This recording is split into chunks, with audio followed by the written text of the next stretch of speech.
In today's episode of Silent Podcast, we meet Lady Laide, sickle cell advocate and mother of twin girls, Abi and Vivi.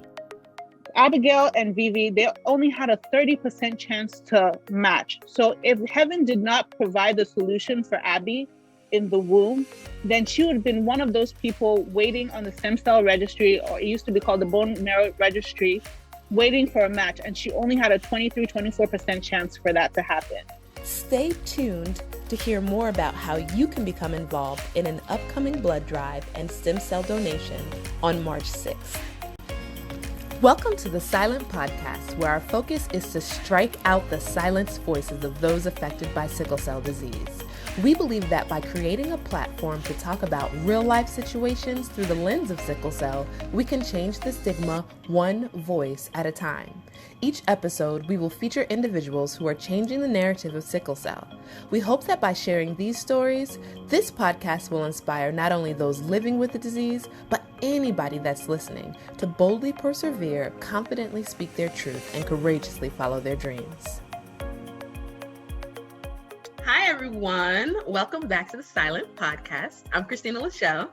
And I am Ijeoma. And we have a special episode in store for you today. Today, we got an opportunity to speak with Lady Laide, and she is a woman who has two daughters. They are fraternal twins, and one was born with sickle cell anemia. And so we had an opportunity to hear her story, and it was, I think there were two words that I used to describe it at the end. It was a story of faith and favor. Like, what a powerful story. Yeah, her story definitely inspired me. And what I really liked that she shared was how sometimes your pain becomes your passion. And so that kind of brings me to our voice of truth for today, which is often it's the deepest pain which empowers you to grow into your highest self. And that's by Karen Salamanson. And when I tell you her story was truly one where she transitioned from where people would see as a point of pain, or where people would be able to feel as though, okay, I can't do this, I can't grow, but she grew through the ashes, right? She was able to use those things that people would see as something to bring them down to pull her up. Yeah. And so I liked some of the things that she shared with us about her faith, as you said, and how she gave her word that described her journey with sickle cell as favor. And so I don't want to give too much away, so I'll let y'all see how that was a reoccurring theme and through some of the things that she shared with us. But Christina, what would you say was your favorite part of this episode? My favorite part of the episode was hearing Lady Laide talk about the things that she spoke into existence and then hearing how they literally came to pass. Like, that to me, that really spoke faith, right? Because sometimes we say we believe things, but we don't actually do the actions behind them. But real faith is saying that I believe that and then following through with the actions and living as if those things exist. And I really saw that through her story. It was so powerful. Yeah, no, I really did see that, and I really appreciated her sharing that. My favorite part was her transparency, right? Yeah. The fact that she started off by letting us know that she really, a lot of people didn't know that her daughter had sickle cell, right? Because it wasn't something that she felt the need to share. And so that transition from being in a place where she felt that I don't need to share the story, it's nobody's business, to her opening up and sharing that, and how that became part of her passion. And through her sharing her story, how she was able to transition from a point where it's not about me, right? This is about being able to help other people, right? And going beyond that. And so that was what really stood out the most to me during this episode. So I'm so excited to share, and can't wait for y'all to listen. Yeah, let's get into it. And here's a quick message from our sponsor. Hi, everyone. So we are here with Lady Laide, who is a senior project management consultant for NASA and the State Department. She's a photographer, a content creator, but most importantly, she's the single parent of 4-year-old fraternal twins, Abi and Vivi. Through Abby's diagnosis of sickle cell disease, she's become a bold advocate for blood cancers and blood disorders. Welcome, welcome, welcome, Lady Laide. We are so happy to have you here with us today. Thank you so much. It's such an honor to be here today. Thank you. Yeah, no, we really appreciate it. I remember when I saw your story, one of our board members, Dolly, she actually shared it with us because me and Christina are actually in the DMV area and was talking through like what are some of the things that we can try to do to assist with the blood drive that y'all are having. And when I watched your video and saw your story, I was like, we have to have her on our podcast. So thank you for coming on to share with us so that we can continue to push forth the agenda to help bring advocacy towards sickle cell, that people have a better understanding of what it is and what they can do in order to help those living with the illness. So we really appreciate you and we thank you for that. Well, thank you too. Yes, so I just wanted to ask you, how would you describe in one word your journey as a parent to a child with sickle cell? Favored.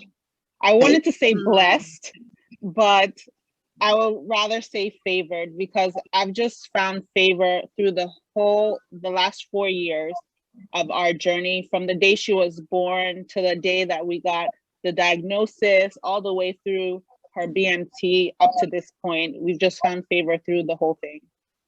I love that. I love that. And so how would you, I guess if you could give us a little bit about your journey in terms of how you found out that your daughter had sickle cell and the process that you went through once you found out her diagnosis. Okay, I want to backtrack a little bit before I get to my daughter. I think the important thing to know is, what did I know about sickle cell and my possibility of having children with sickle cell? And so for me, I grew up in the United States. I was born in Baltimore. I never really knew what genotype was.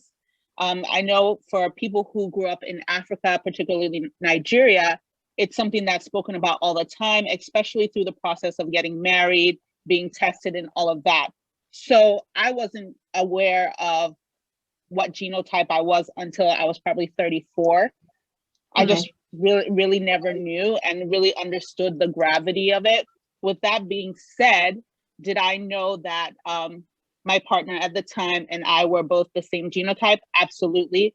And I didn't really think it was a big deal because I felt that, oh, I'll have the resources to do IVF, so I'll probably do that at some point. And we had just gotten married, so I didn't think that I would get pregnant right away, and I did. So I just want to put that backdrop there before we get to the diagnosis. So you knew.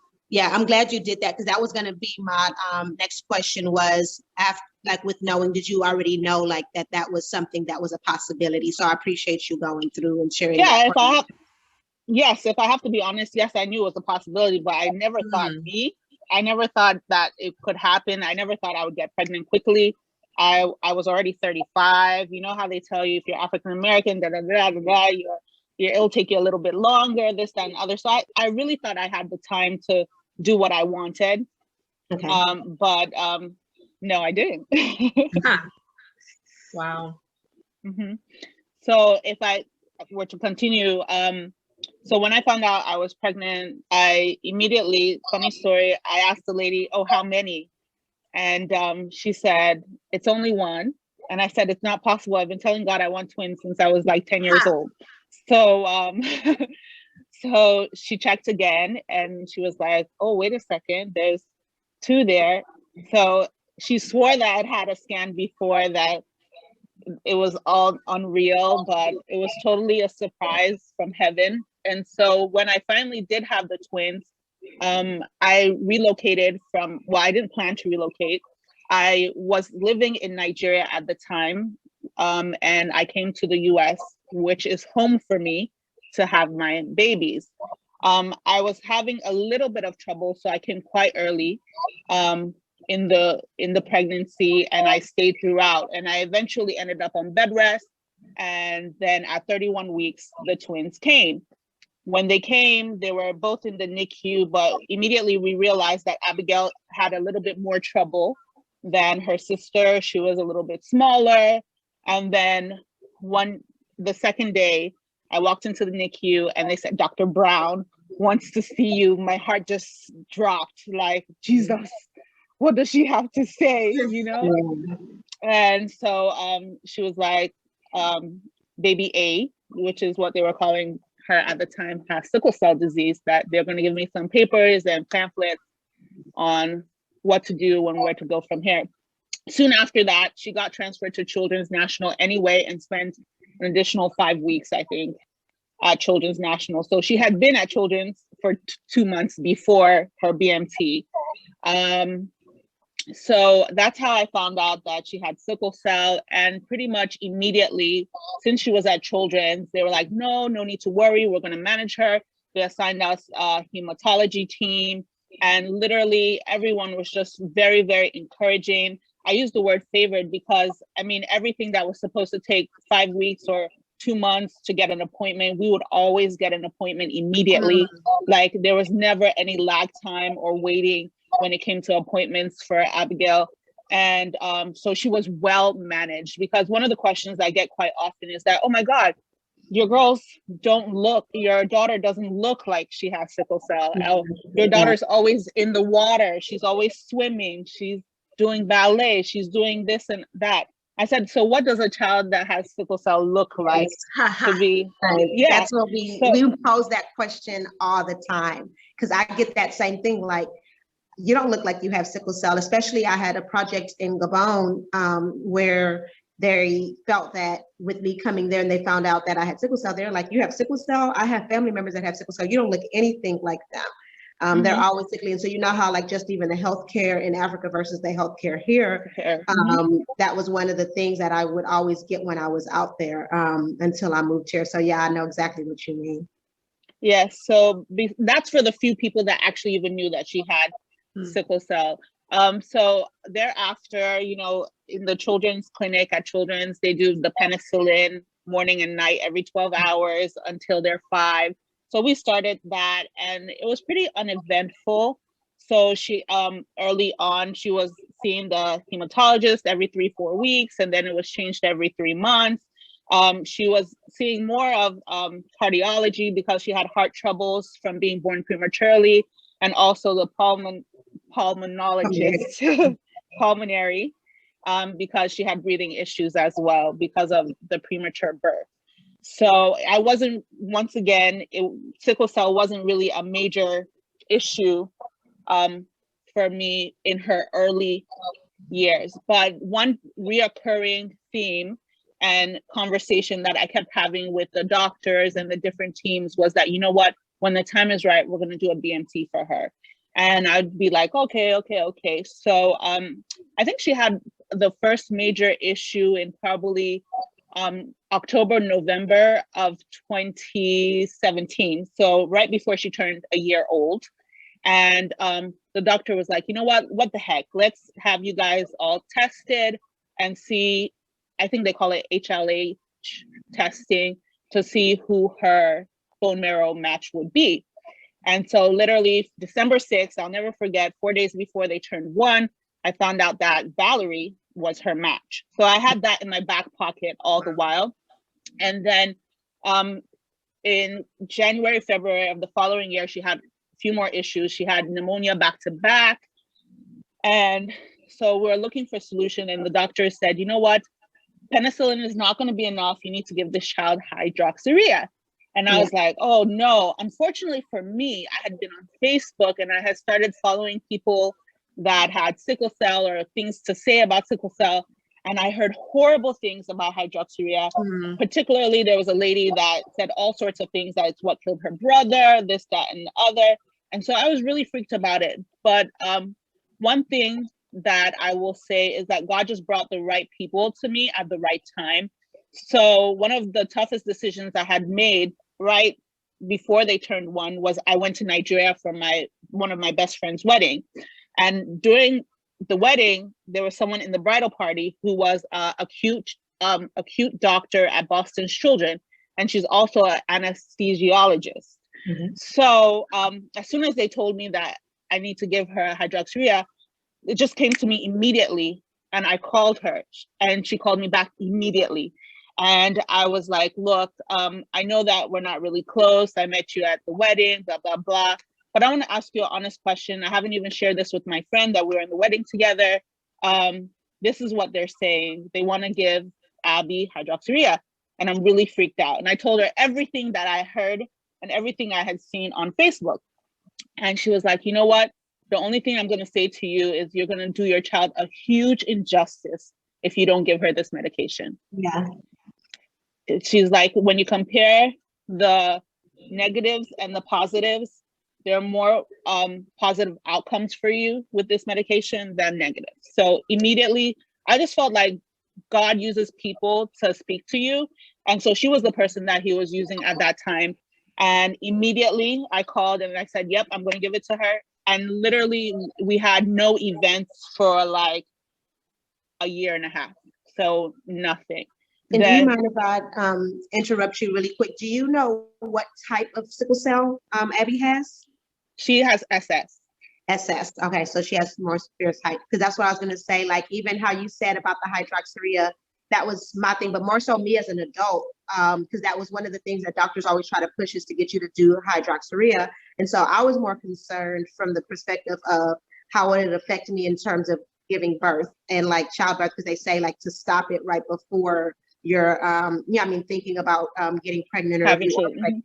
So those were the things that like concerned me. So I was like, I'm not going to do this. I'm not going to take hydroxyurea.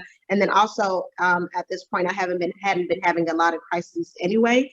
But then I got to a point where I was starting to have a little bit more frequently. And so I talked to some friends that were in the medical field as well, outside of my hematologist to see. And that's why I decided to move forward and take that hydroxyurea because the benefits, just like as your friend said, outweighed any of the possible cost. And then that also helped in terms of minimizing crisis, which is the main reason to take it. And is it working for you? Yeah, it has. I can't lie, I haven't been taking it recently because I'm really bad when it comes to taking medication. But when I was taking it, and also I got my sister to start taking because my sister had more frequent sickle cell crises than I did. And so it works really good for her because she hasn't been in the hospital in a few years, and she used to go to hospital multiple times a year. So I'm an advocate for sickle cell patients taking that hydroxyurea. So you mentioned an acronym that I want you to kind of spell out for us. You said BMT. Can you tell us what that is? Okay, so BMT is bone marrow transplant. I guess another version of it is a stem cell transplant as well. But I believe the process of getting the cells is just different. And maybe the cells are different as well. I don't know. But and I know you were probably about to get to this in your story, so we'll let you continue, because I know too, like with the whole bone marrow and the stem cell transplants, that's another thing where people are concerned in terms of like, is this the right thing for me to do? Just in the sense of the possible complications. And they do say that it's better for you to get it as a child in your early years than as an adult. And so just getting to the process of your decision to go through with the bone marrow transplant for your daughter, that would be something that would be very interesting to know. Yeah, and for those of you who are listening who may not know, a bone marrow transplant or a stem cell transplant, those are two of the ways that have been, or I guess if they're one and the same, one of the ways that have been found to be something that completely cures sickle cell. So just a little background information there. Back to you. Yeah, so then immediately after the cases of pneumonia, the doctors started talking about the transplant again. And so we went through it. We went through all the counseling. What happens at Children's National, I'm not sure about other hospitals, is that you have to go through the counseling 3 or 4 times just to make sure that you agree with the decision and you're sure about what you're about to embark on. And so we had done 2 appointments and we were about to do the 3rd. And so the team lead of that department, the BMT department, Dr. Jacobson, was like, you know what, you need to go back to your hematologist and Dr. Nichols and make a decision. So I did. I went back to them, and they said, you know what, besides this pneumonia, Abigail's been doing so well. You know what, let's just try to push it a little bit longer and do the least toxic thing for her. And so we decided to wait again and not do anything besides continuing the hydroxyurea and the penicillin. So, and then obviously hydrating, eating properly. Anyway, African food is very nutritious. So anyway, we decided to wait again. And then every year through the hematology clinic, you have to have a brain scan, because one of the things that can happen is restriction of blood flow to any part of your body, really. But one of the major places they check is your brain.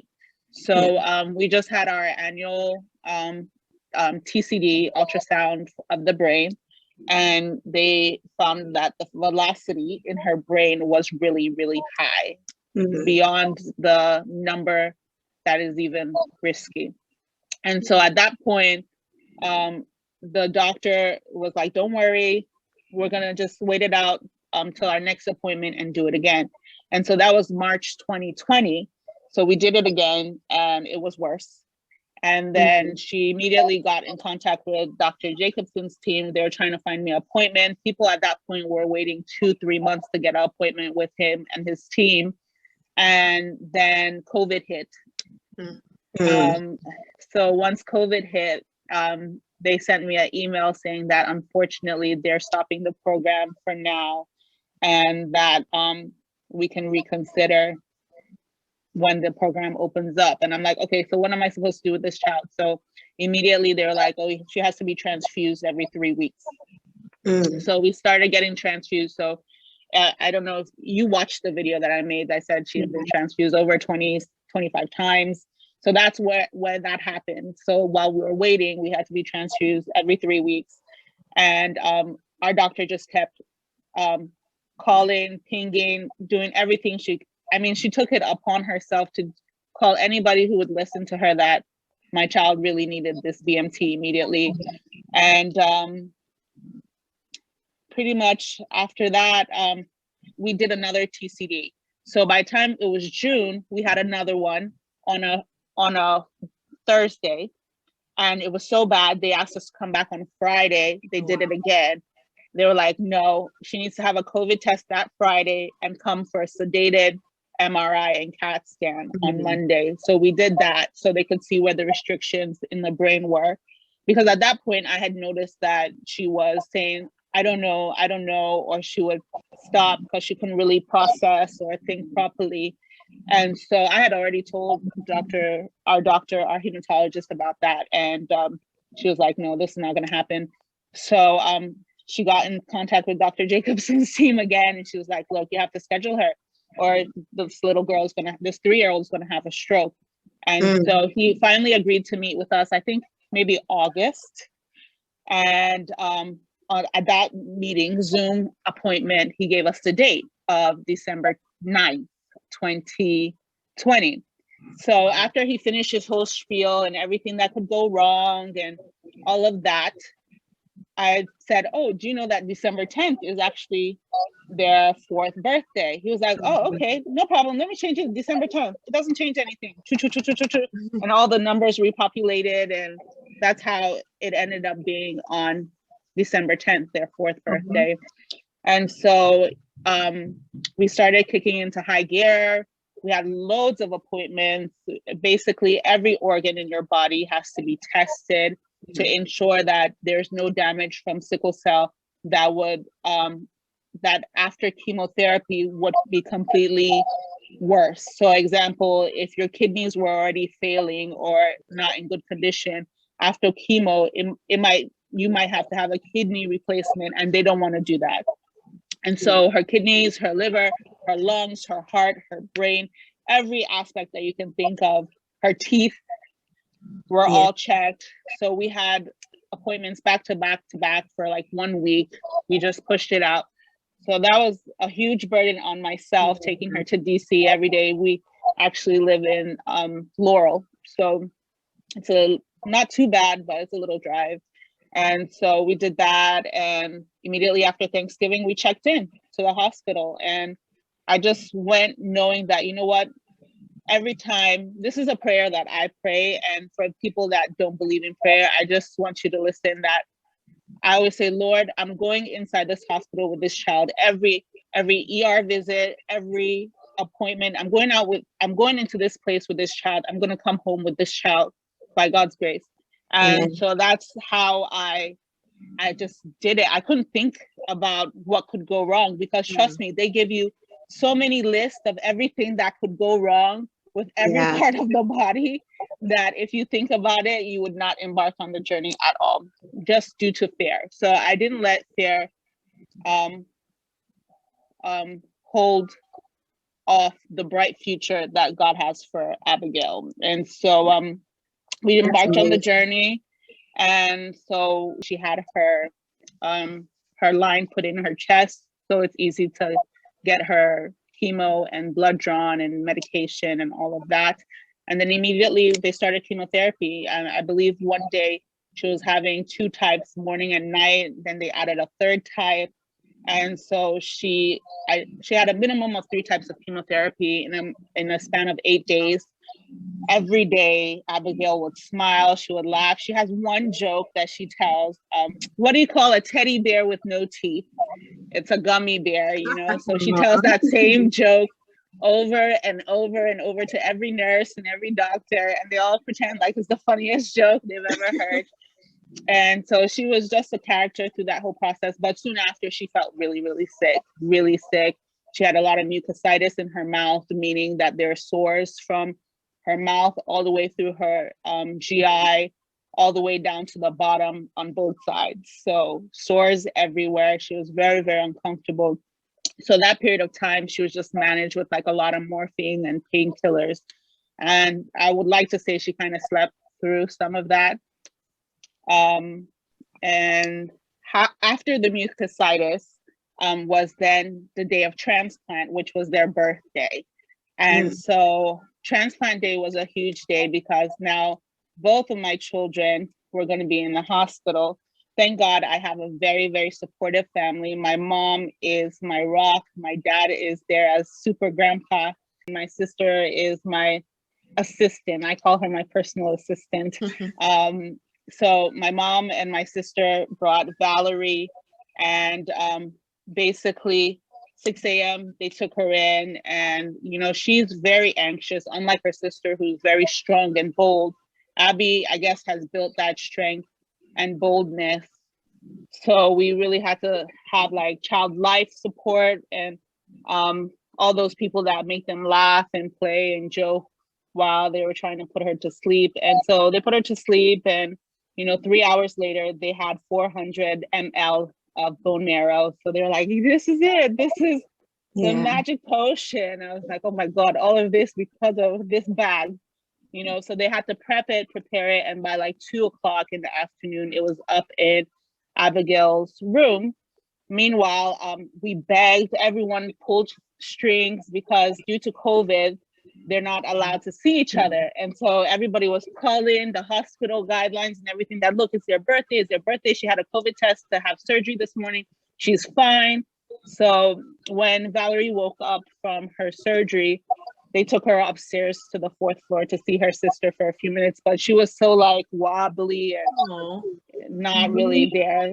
So I just made it really quick. They took birthday pictures together, and then she left. By 2 o'clock in the afternoon, the bag of cells came, and Abby just fell asleep, and they gave her the cells like she was getting a transfusion. That's exactly what it looks like. So it wasn't really any big, like, oh, people think it's like a surgery or something. It's just like, it looks like a bag of blood, just bright, like not as deep red. And so she got it right in her line in her chest, and that was it. So from there, we started the journey of her count. So one of the major things that I really prayed about was, my birthday's on Christmas, and I was like, Lord, for my birthday present, I really want her count to be 500. So for it to be 500, it's called the automatic neutrophil count, ANC. It means that her body has accepted the new cells. So it has to occur for 3 days consecutively. And so I was like, Lord, for my birthday, this girl has to be 500. And so I was like praying so hard. I was like, I will not be disappointed. I will not be disappointed.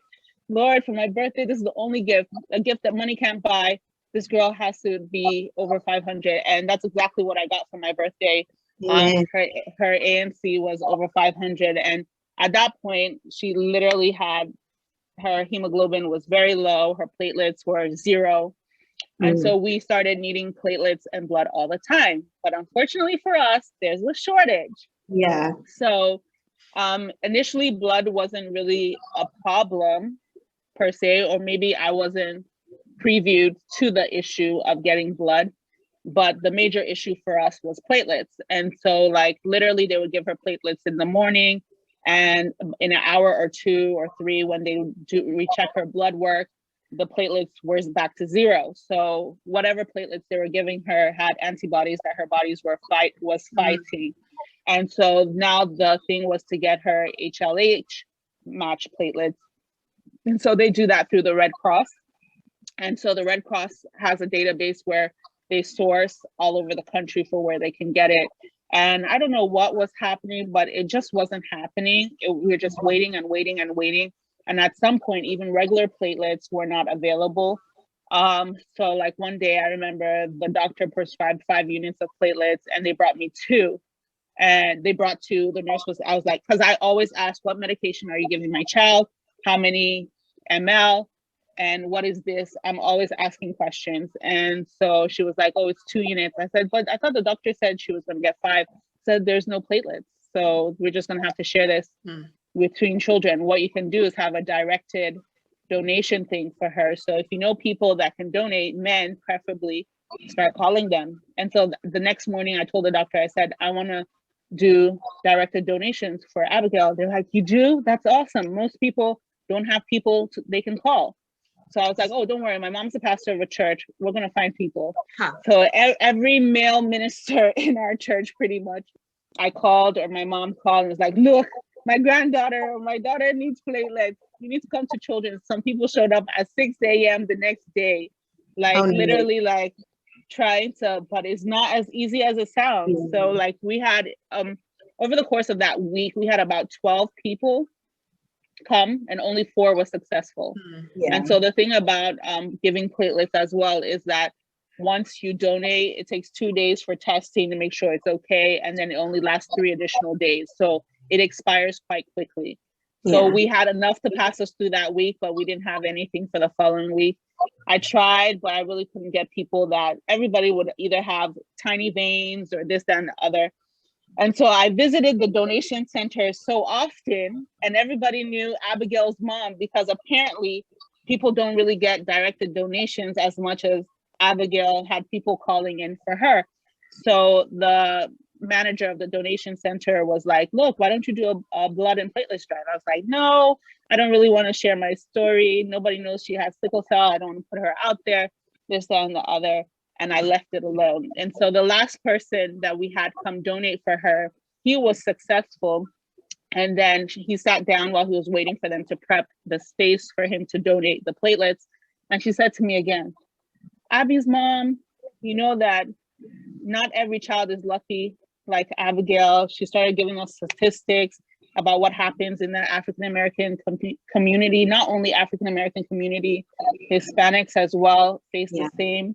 And, you know, and it's not only a black, sickle cell is not a black only disease. So if you're Native American, you're half of anything black, you're susceptible to have sickle cell. It's something that can come up. So she just really poured out her heart to me, and she was like, look, I really see you. If you have a voice, use it. And so I was just like, oh God. So I called my mom and I was like, Mom, this lady won't stop talking to me. Like, she says we should do a blood drive. And I'm like, oh Lord. She's like, pray about it. If you feel comfortable, go ahead. And so that's how all of this came about. And I just had to get to a place that it's not about me anymore.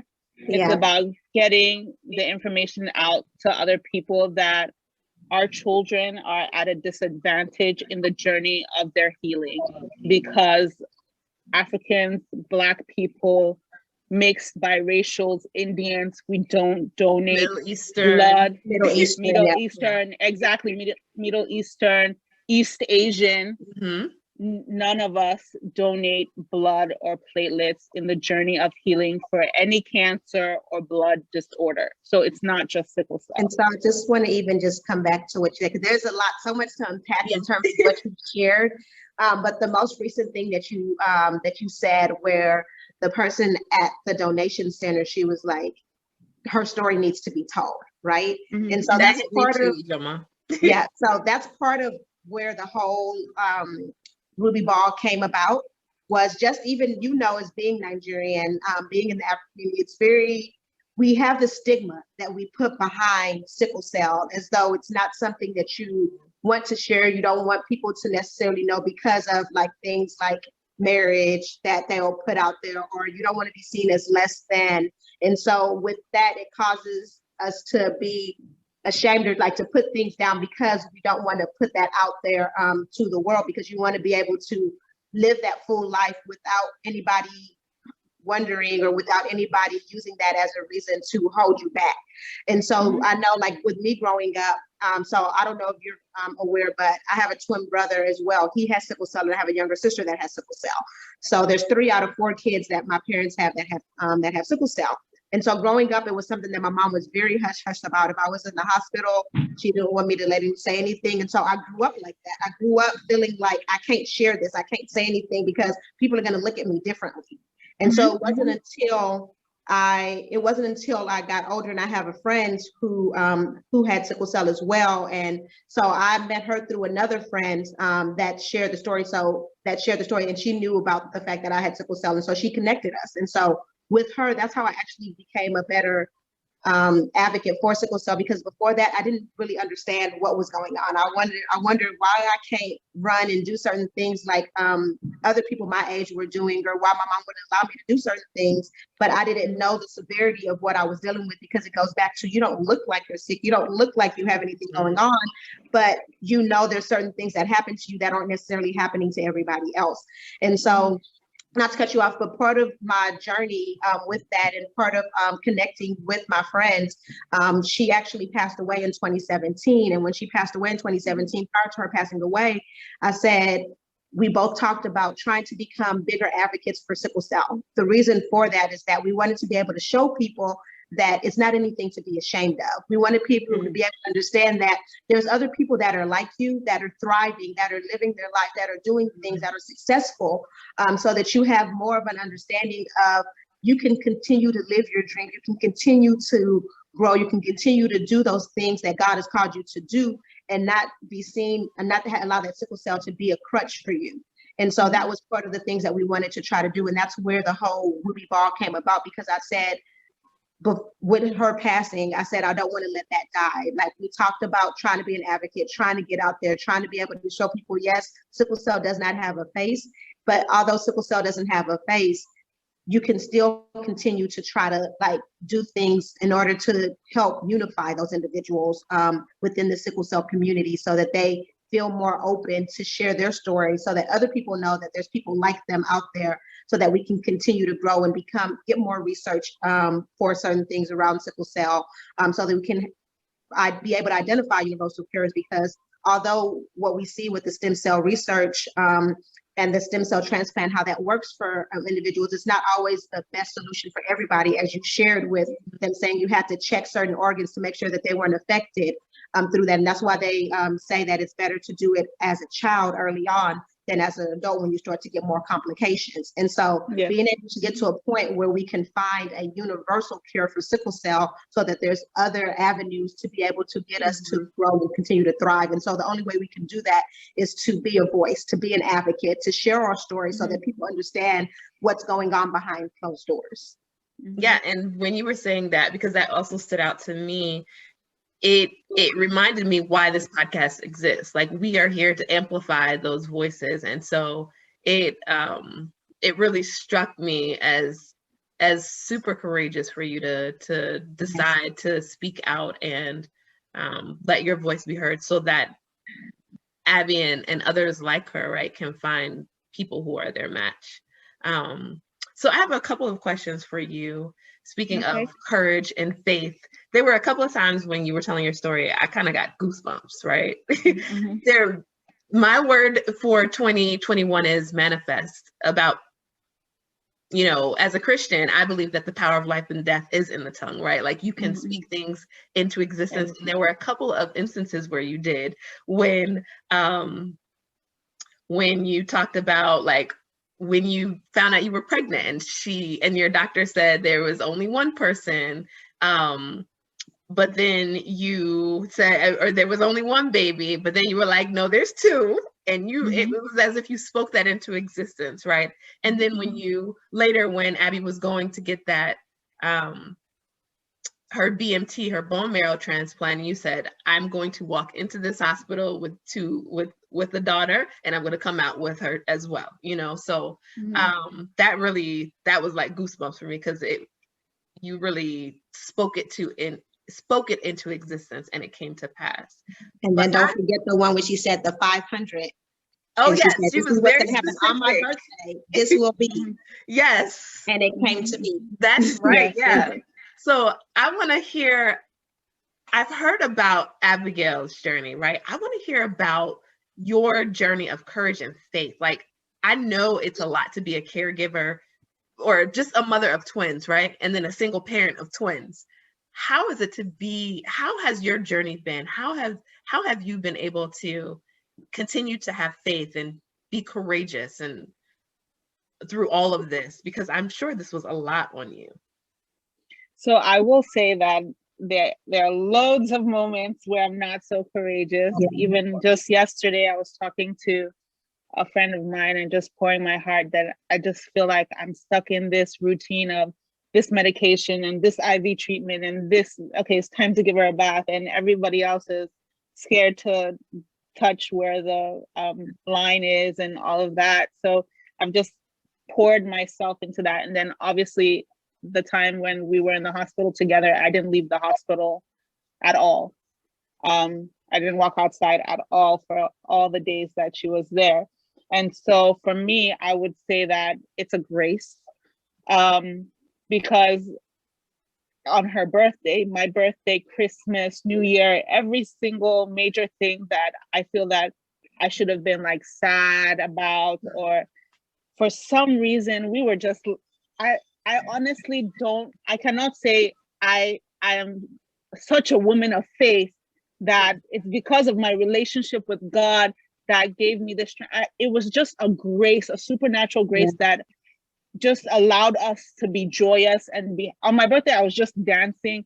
My siblings, they're like, what do you want to eat? I was like, oh, I want red crab house from Laurel. So they ordered me like lobster and crabs and all this stuff the night before, because Christmas, it was going to be closed. And so we were just dancing in the hospital through it all. And I just, like I said, it was grace. It's something that I can't explain. I definitely have my moments where I feel like discouraged. Like I'm quite ambitious and I have a lot of goals and things that I want to do. One thing I didn't say at the beginning of this was when I came to have the twins, I didn't plan to stay in America.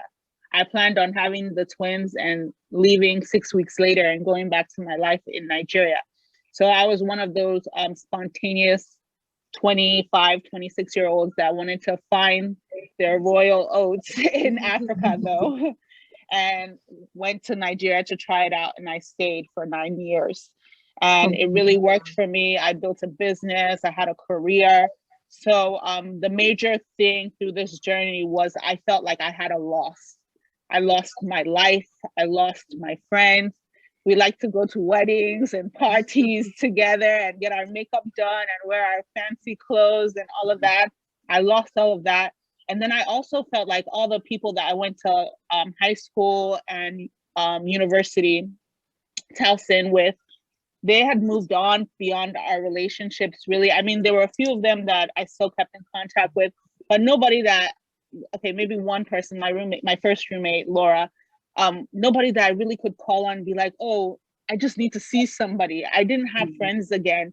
So beyond my immediate family that were around me, I didn't really have people to lean on, despite the fact that people in our home church tried to like bring me in and, you know, They obviously didn't know what was happening in my home with my daughter or with my marriage at the time, but they just wanted to befriend me because I was their pastor's daughter. And I really wasn't having it because I was in my bubble of what do I do now? Like, where do I go from here now? Now I have these 2 kids and I'm on my own. And now this one has sickle cell.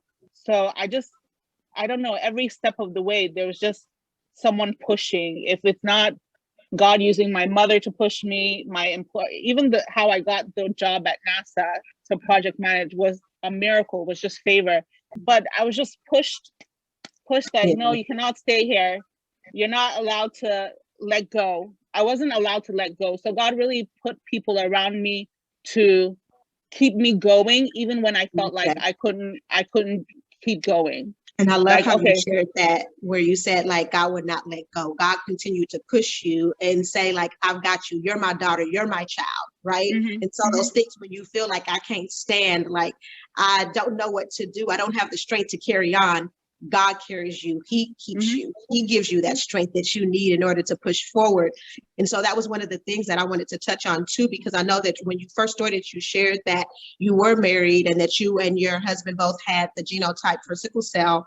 And then through the transition, that's what I was going to ask you. So was it prior to you giving birth to the children or through the process of you finding out that your daughter had sickle cell and you going through this transition, and where you also ended up going through your divorce? Was your husband there during the time when you first found out? He was there when they were born, and then soon after he went back to Nigeria where I had met him, and we kind of like, you know, through the struggle of having sick children, and I felt like I was left by myself to care for them, and like, okay, do it since you want to be a mom, go ahead, you know. So I felt like I was left to it, and I really didn't hear from him. And so I just let it linger, hoping, praying that something would happen and we would reconcile and, you know, keep our family together. But it never happened until I filed for the divorce, because I realized that, you know what, this is what people do. When you see the handwriting on the wall, you hold on to shadows saying that, you know, God is going to do it, God is going to do it. But really, when God does it, is this the type of life you want to live for your future? Or is this what you want Abigail and Valerie to see? And it truly wasn't. And so I decided to let go. And as soon as I said, I don't want any more, he wanted us magically. So, but it was too late. And so I just moved on with my life. And so I focused on taking care of the twins and doing what God has called me to do and doing my work. And I found new passions. So in the process of caring for the girls, that's when I started taking pictures, because actually it started with one of the NICU nurses. She was actually a Nigerian nurse. I would come to the NICU and I would cry. She's like, get out of my NICU. You cannot be in this NICU crying. Instead of you thanking God every day, use your phone, be snapping them, snap them. Take their picture every day and see the growth. And so when I got home, I graduated from taking pictures from my phone to a camera. And then one of the things, when I said I had amazing support, I was like, oh, Mom, Dad, you know what? I thought about taking pictures. They're like, oh, you should learn properly. I'm like, yeah, I should. All of a sudden, my dad, who actually used to be a photographer as a hobby, called one of his friends that photographs for BT, and he was like, oh, your parents said you're coming here for a week. So that's how I had lessons. Before I knew it, I bought a used camera. My first camera was a used camera, and I got a few skills and tried to just take the girls. Basically, they were my only client. I would take milestones every month. And then I was like, oh no, this lens is not good enough. I need a bit more lighting. I need some backdrops. I need this. So I harnessed my skills. I learned. I became more creative. And so that's what people see on their page, that they couldn't believe when my video dropped, that, wait a second, how did you post pictures for their birthday and New Year and Christmas and New Year's Day? That's the number one question I get. I said, I planned it. So they took all those pictures in November. People plan.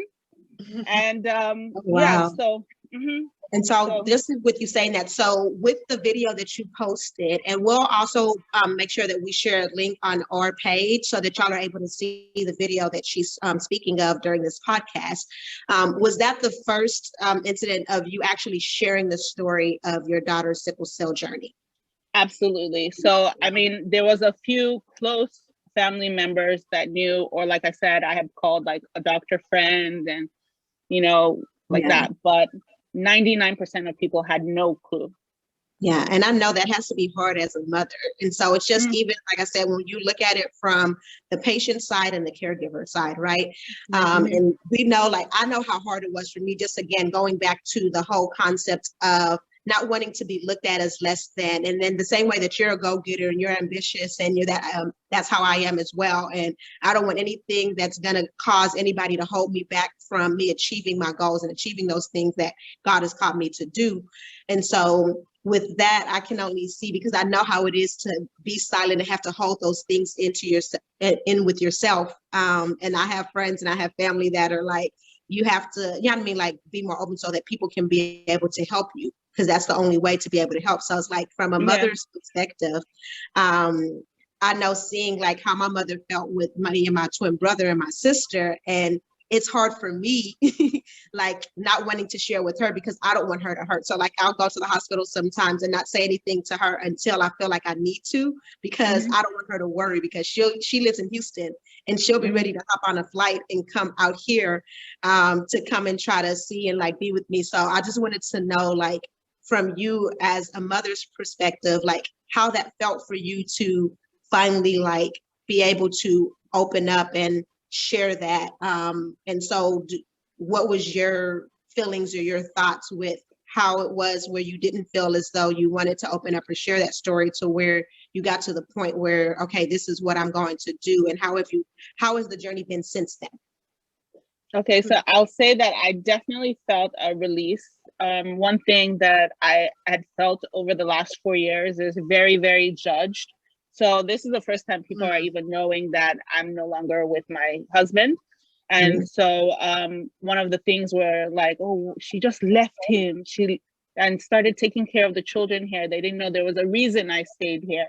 That I realized the medical system in Nigeria would not be adequate for what Abigail would need, and so I felt that release that, oh, finally, I don't really have to hide anymore. And now that the truth is out, people were quite emotional about the video. I will say that on Facebook and Instagram, I got thousands of messages. Wow. I got so many calls that I literally had to put my phone down for 2 days. People saying, oh, why didn't you tell me? I'm your sister. I'm your family. I would have helped you, blah, blah, blah. Why didn't you talk to me? I thought we were close. But at the same time, I would always bring it back to the fact that, you know what, the purpose of me saying something is because these children, not only at Children's National, all over the United States, actually really need help. And there's a shortage of platelets and blood for their healing journey. And so it was more about that for me than the great release that I got. Yes, that was very good. And I feel empowered by the freedom.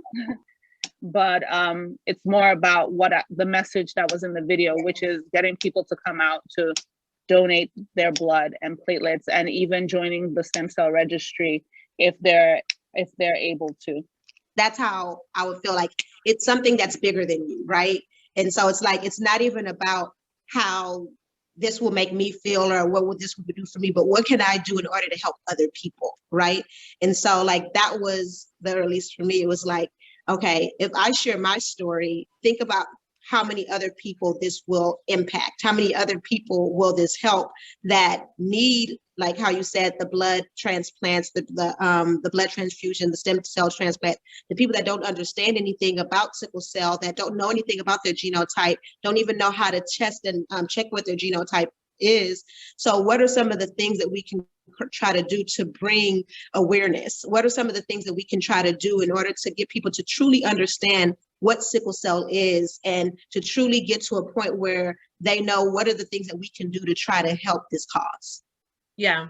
And just to add on to that, one of the things I'm hearing as a theme between both of your stories is like, sometimes we think our purpose is about us, right? We think that, okay, I want to know what my purpose is, or one of my purposes, if you believe that there are multiple purposes in life, I want to know what this is so that I can walk in my purpose, right? But it's really not about you, right? The minute that both of you, so both Ijeoma, both you, Lady Laide, when you opened up your mouth and you told your story from a place of authenticity and you said, this is who I am, this is my truth, you were able to help so many people. So many people, Lady Laide, saw your message and were just blessed by seeing and hearing it.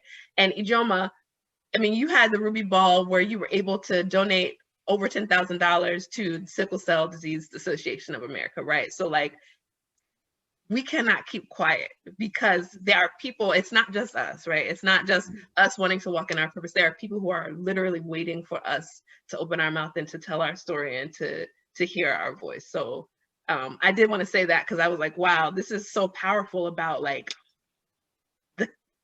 what happens after you do what you're supposed to do when you walk in that purpose and you say and you speak your truth. So, and one of the things that I continue to see, and I see why you chose your word, yes. with a favor, is everything that you spoke of, God has truly favored you, right? In terms of how you said with your divorce and your situation with your husband, right? Even through that, even through the things that you were dealing with, even through what you found out when you found out that your daughter had sickle cell, God still found ways to open doors for you, right? God still found ways for you to be able to see, yes, you may be dealing with this situation now, but I never left you, right? I'm always with you. And so I see that as a continuing theme throughout everything that you shared. And so I totally get why you chose that as your word for your journey. And I really appreciate that. And I love it. Yeah. Thank you. I wanted to answer Ijeoma's question that where do we go from here? And I think most importantly, education is key. Like one of the things I've learned so much in this whole process of calling people up, like, oh, are you going to donate blood? Like literally I'm harassing people that, okay, I need 10 more people. I need 9 more people. And I see that it's quite difficult for African-American people to donate. Number one, as a woman and as an African-American woman, you're more likely to have iron deficiency. So now I have mostly women that have registered for this blood drive. And if I'm not careful, some of them may not be able to donate because if they get tested right before they give and their iron is low, they will not be able to donate. So I have to now coach them from today that they need to drink plenty of water, have plenty of greens in every meal. They need to eat these types of meat and all of that, or they won't be able to donate, meaning that there's already a disadvantage for their donation. Also, the same thing for stem cell donation. Abigail and Vivi, they only had a 30% chance to match. So if heaven did not provide the solution for Abby in the womb, then she would have been one of those people waiting on the stem cell registry, or it used to be called the bone marrow registry, waiting for a match. And she only had a 24% chance for that to happen.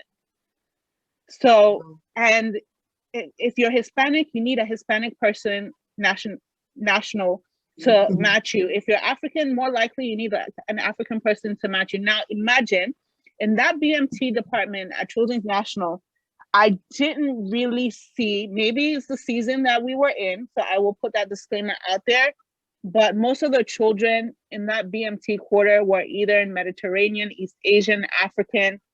I think most of the Caucasian kids had a different type of cancer, so the treatment in the oncology wing was a little different for them.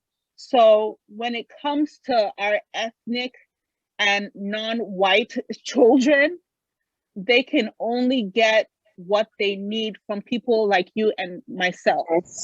And I'm glad that you shared that, because that was not meaning to interrupt you, but that's basically one of the issues that we had. We had a blood drive back in September, and that's one of the things we really wanted to push, because on top of the fact that we're already at a disadvantage in terms of having people of our own race and ethnicity donating blood because of their lack of understanding or awareness of what goes into donating blood and what's required for that process. So they're scared, right, to do it in the first place.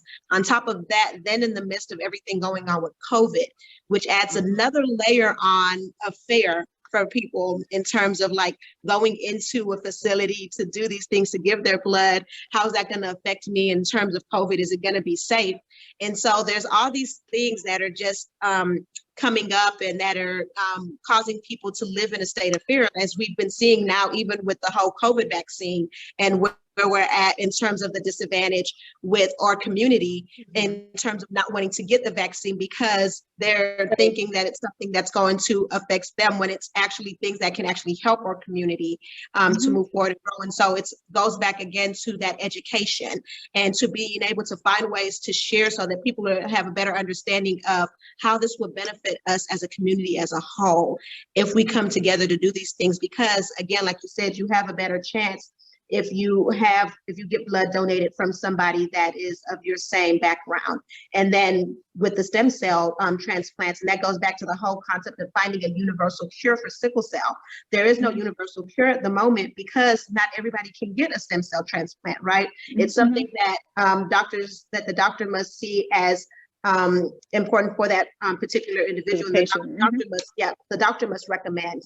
Okay. So the percentage of being able to find a match to even get to the point of having a successful bone marrow transplant. So that's the thing. So it's like if we're at that low percentage of finding somebody that can be an actual match for the individual to them getting to the point of being able to have that successful experience, that's where we need to try to gain information and be able to find those individuals. So that's why we really appreciate what you're doing by pushing this bone marrow drive, so that people are able to have a better understanding that we're able to get more people in our community to get out there and donate and do their part so that we can have more success stories like your daughters. Thank you so much. And then I just want to also say something. One of the reasons they stopped saying bone marrow transplant is because apparently people used to be so freaked out that like, oh my God, they're going to bring out drills and drill them and get this bone marrow. And really, it's just like, now they do it so peripherally. So the same way you get blood taken out for a blood donation, it's the same way they do platelets, except they plug you into a machine that separates. It's the same way they get stem cells. It's the same way that they plug you into a machine. So literally, it's like giving a blood donation. You just have to give your time and give your blood. Be able to just say, you know what, I'm ready to help someone. And so that's all part of the education of not only the stem cells, but the blood, knowing that something adverse is not going to happen to you if you donate blood.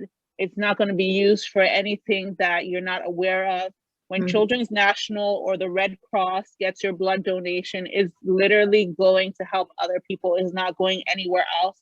And so I believe that's something in the African culture and even the Middle Eastern cultures and East Asian cultures, that they feel that blood is such a personal thing to donate, that they don't really consider the impact of the donation. And so, like you said, just talking about it continuously, hoping that people will hear. And I never pray anything bad happen to anyone, but you definitely never know until you're in the situation. If you had asked me what platelets were 6 months ago, I'd be like, huh? If you had asked me what blood donation, I mean, I remember at Towson in undergrad, they used to have Red Cross come and I'll just walk briskly past, like, no. So it's not until you're in a situation, find yourself in a place, that you really say, oh my gosh, all this time has passed and I could have been helping XYZ people. I think it's every 2 months that you can do a blood donation, every 2 weeks for platelets. I could have done this every 2 months and it wouldn't have done anything to me. I would have been helping people. That's another thing. A lot of people, just even going back to the fact that a lot of people don't know if they have the trait or not. So going back to the education of understanding what it means to have sickle cell, what it means to have the trait, where it comes into having an understanding of you and your partner and the possibilities of your child having sickle cell and what that may mean. So just being more open and having these types of conversations, having people like you come and share their stories so that people are aware, because just like you said, going to college and stuff, you see these blood drops and you're like, oh yeah, I'm good, like that doesn't affect me. But in actuality, it does, because it affects our community. And Yes, so it does. understanding of how it affects our community and what can I do in order to help my community so that we can continue to thrive, so that we can continue to grow, so that we can continue to uplift one another.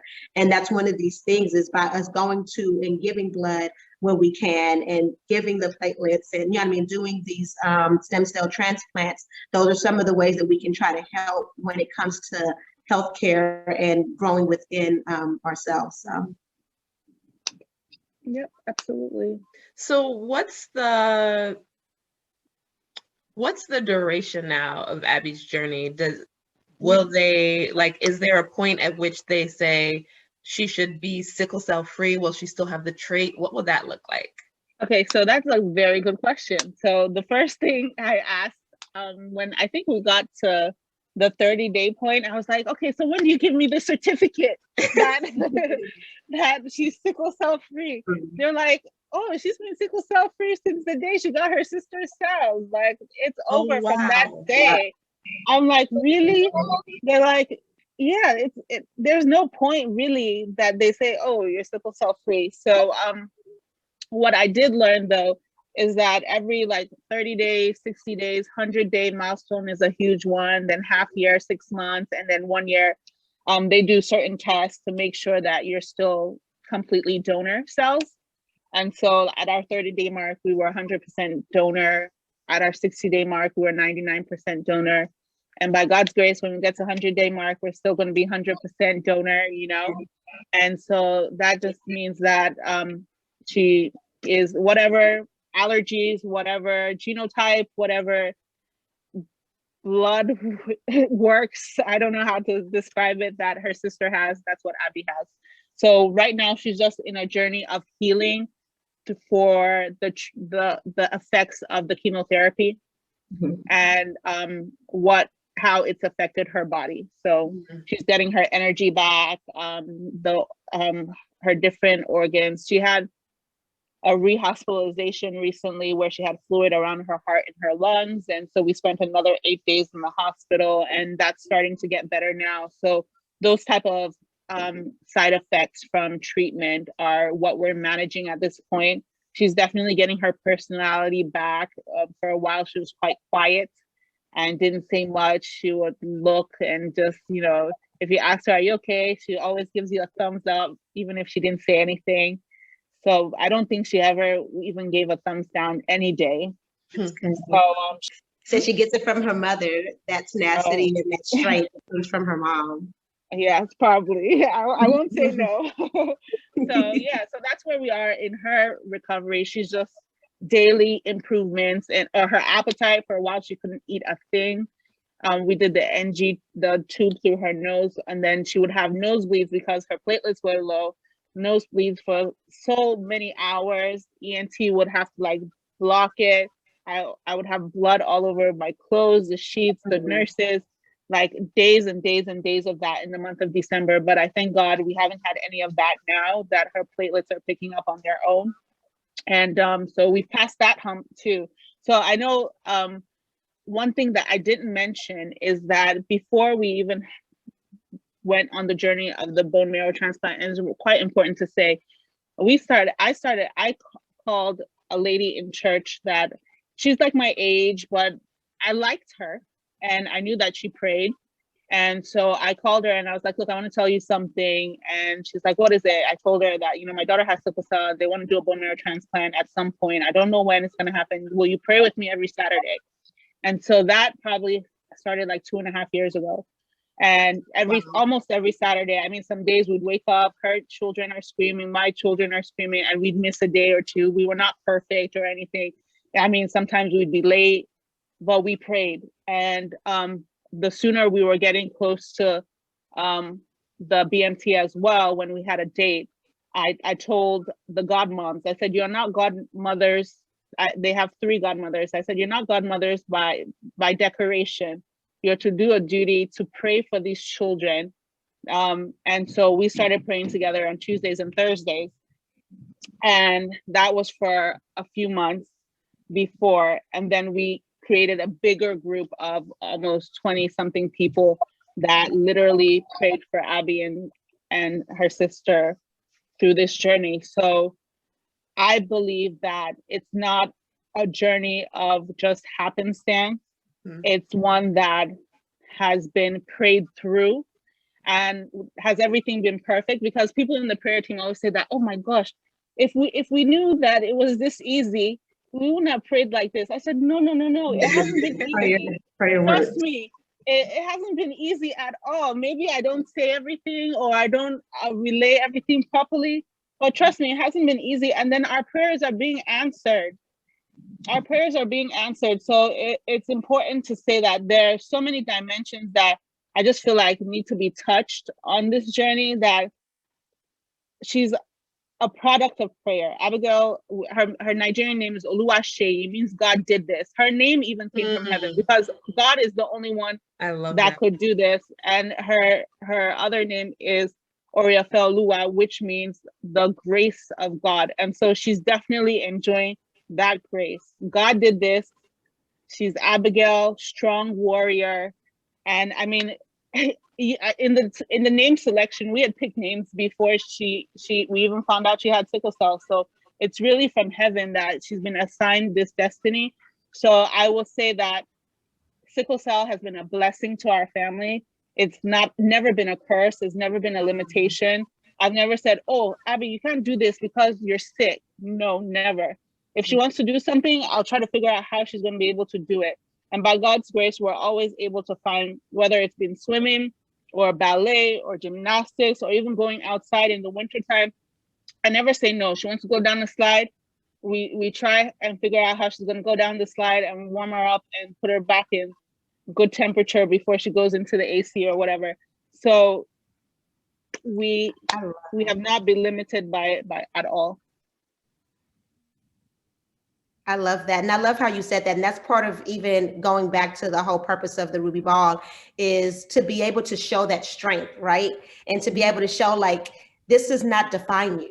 This is not going to hold you back from being able to live your full life and to be able to continue to do those things that everybody else is able to do, or to live the life that God has called you to do. So I love how you continue to, just through your faith and through your relationship with God, continuing to like push your daughter to be her best self and not letting her see anything in terms of being different. Because I know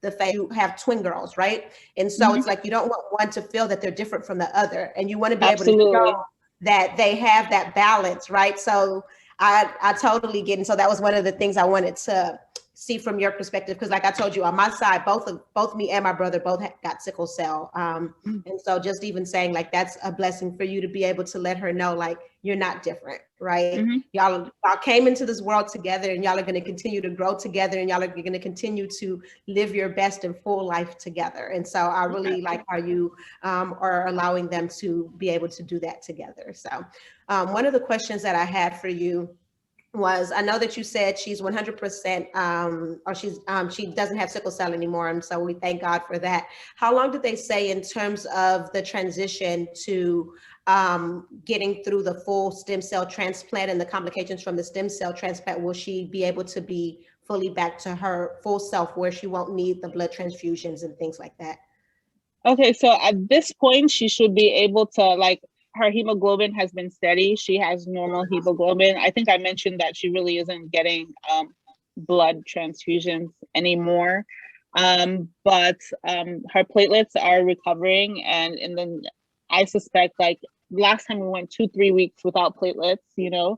So it's getting longer and longer. I remember days where they would give her platelets morning, afternoon, night, like meal, you know? So I'm seeing the progress. And so at the point where you're at 6 months out, I'm pretty sure you shouldn't be getting any type of blood products. Your body should have recovered completely. And before COVID, they could go back to school at around that 6 months. Even some children go back after 100 days, I heard, but our doctor had said pre-COVID, it was like about 6 months. So she would have been able to go back in the next school year, September, in person. But because of COVID, they have to reconsider their protocols for back to school. So that's the only difference. Yeah, but everything should go back to pretty much normal. And then once again, aftercare treatment as well. So at this point, since we came home, we've been going to the hospital 3 days a week, Monday, Wednesday, Friday, pretty much 8 to 12, 1, 2, 3, depending on what she needs for that day. So we're now progressing to the point where we're having appointments 2 days a week. So last week was our first week because there was a public holiday on Monday. So we did Wednesday and Friday last week. We're going to do Wednesday and Friday this week. And hopefully everything's going to check out tomorrow and Friday. And we're going to start reducing our appointments. At a certain point, you come yearly. You know, so by the time you get to 6 months, you're probably coming every 3 months, and then you see them yearly, and they just do the same checks, TCDs of your brain and your heart, your lungs, your kidney, your livers, to make sure that everything is still functioning. And for girl patients, then they start checking that the hormone balances are right so that they can grow properly, the breast can come in properly, and all those type of things, because like, you know, chemotherapy can sometimes affect those type of things.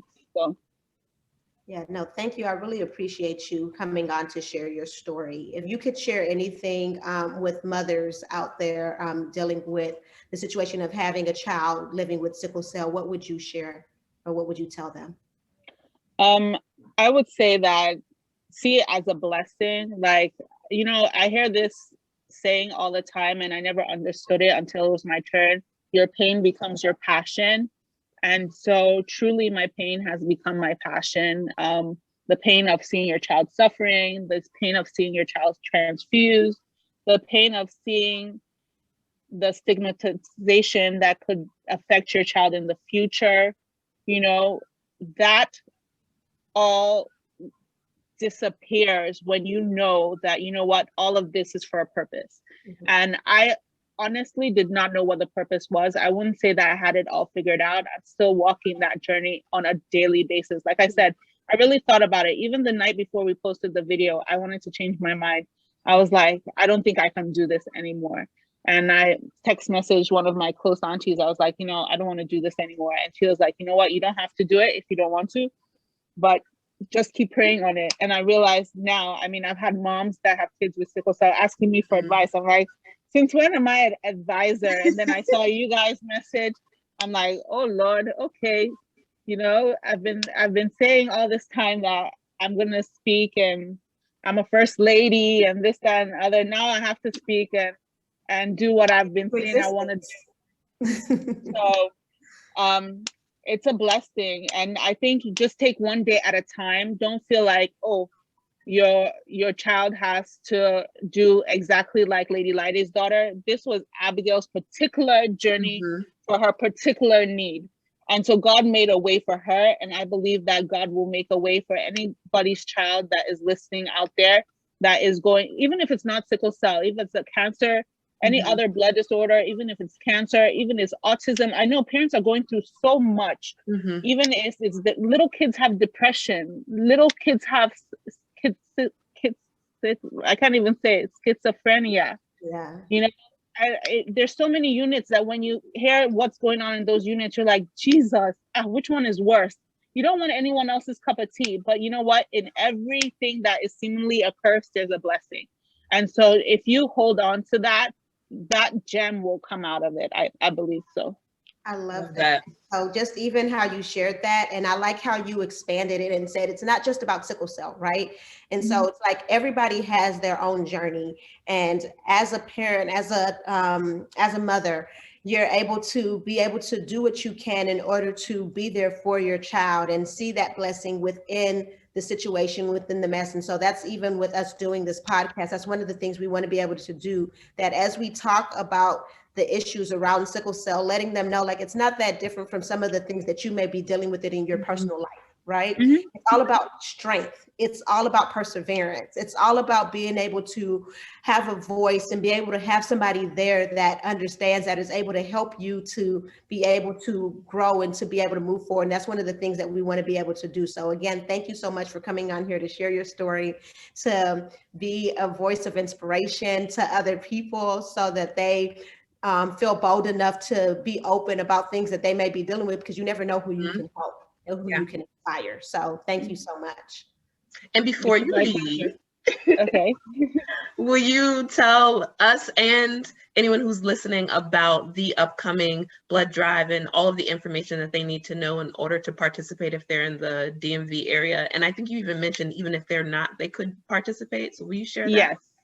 Okay, so on March 6th, we're having a blood and stem cell registry drive in Greenbelt, Maryland. It's at Restoration Center, 119 Center Way, Greenbelt, Maryland, 20770, I believe.